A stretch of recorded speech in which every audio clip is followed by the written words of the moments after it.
I want to start by asking you, as co-chairman of the 9/11 Commission, what your basic reaction is to this study by the Center for Public Integrity that shows there were 935 statements, false statements, by these top 8 administration officials. Well, I commend what the center has done. It's taken exhaustive research to go through all of the statements made by these top public officials and to pick out the instances where they just flat out told us what was not the truth in order to move us towards war in Iraq. And I think you've performed a very valuable public service. And I hope the lesson that arises, that comes from all of your work, is that all of us have to be more skeptical of statements made by our public leaders and scrutinize those statements with very great care. Do you think that the public opinion then was manipulated in this case?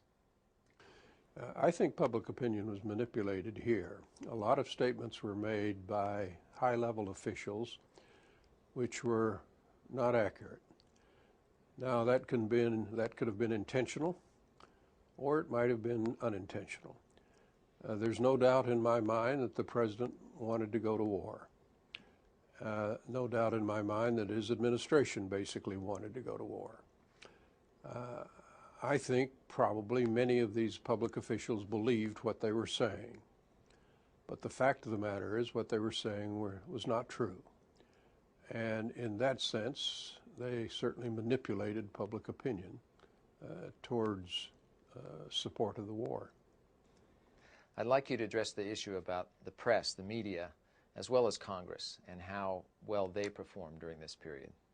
Well, I think the media became cheerleaders, by and large, in support of the war. They, no more than the ordinary citizen I was talking about a moment ago, scrutinized what was being said. And I can recall article after article, public statement after public statement on television, all around the theme of rallying behind the troops and stirring up patriotic fervor in the nation. Now, I don't think the media performed their job well at all, because their job is to be skeptical. Their job is to look at the statement any public official makes and tear it apart, find out if it's true or not, and they didn't do that. And some of our very top organizations in this country that are renowned for their journalism just were asleep at the switch. How about on the side of Congress? Is that a place where there could have been more scrutiny as well, or what's your opinion of that? My opinion is that Congress was very timid. They didn't do their job. I have been critical of the president for leading us into this war. But the criticism goes equally to the Congress. They had the same information the president had. They didn't ask the tough questions. They didn't think about it. And the resolution that they passed was a resolution that said, in effect, after citing all of the false evidence with regard to weapons of mass destruction, the resolution said, Mr. President, it's your problem, in effect. And it was a default on the part of the Congress of their responsibility as a co-equal, separate, independent branch of government. They just didn't do the Congress didn't do its job.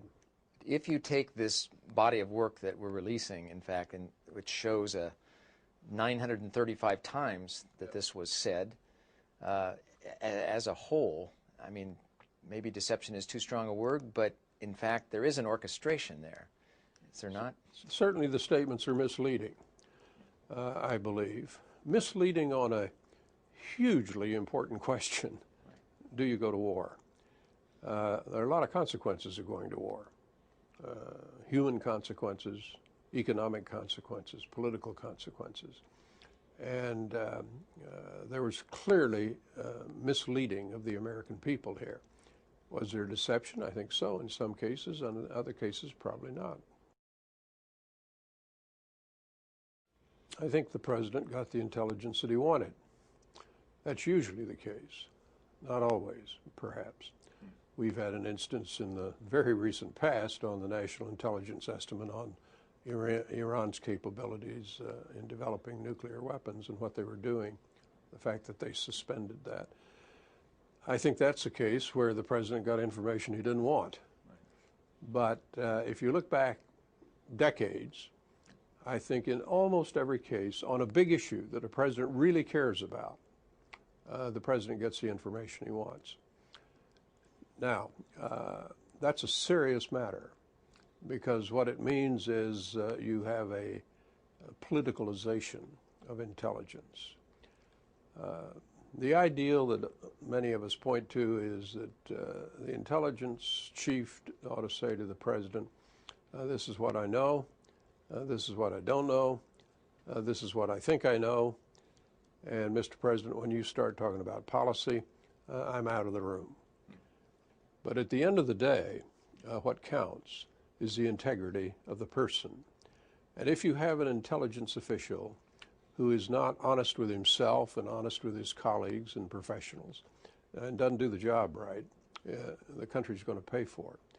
But it also applies to the politician, of course, as well. There has to be a fundamental integrity there. Presidents have a right to pursue any policy objective they want to pursue. They're President of the United States. But there should be in the process, he should be served by people of integrity. And I don't know of any substitute for that. There are powerful interests here, as you suggested, that are able to manipulate opinion. The public, tell me if I'm wrong, I don't think has a good sense of how that really works and how their opinion can be swayed. I think you're right. I think the American public is not aware their opinions are being manipulated. But they are. And there are powerful forces, especially in this town, who spend an enormous amount of time and money trying to figure out how to manipulate American opinion towards their own objectives. There's nothing illegal about that. But the American people ought to be aware that they are the target of a lot of outside forces trying to impact their opinion. It doesn't mean that manipulation, if you will, of opinion is all wrong. It might be for worthy purposes, but it may not be. What's terribly important in all of this is that when people face state facts, Saddam Hussein had WMD.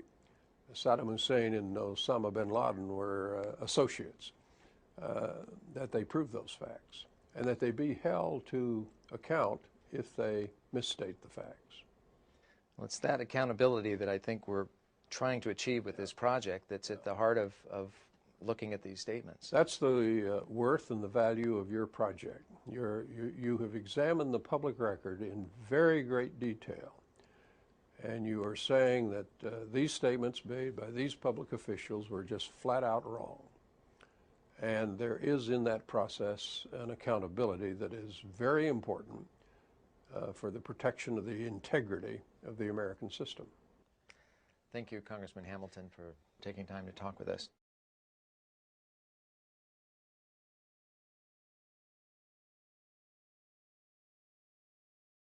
What is Building 7?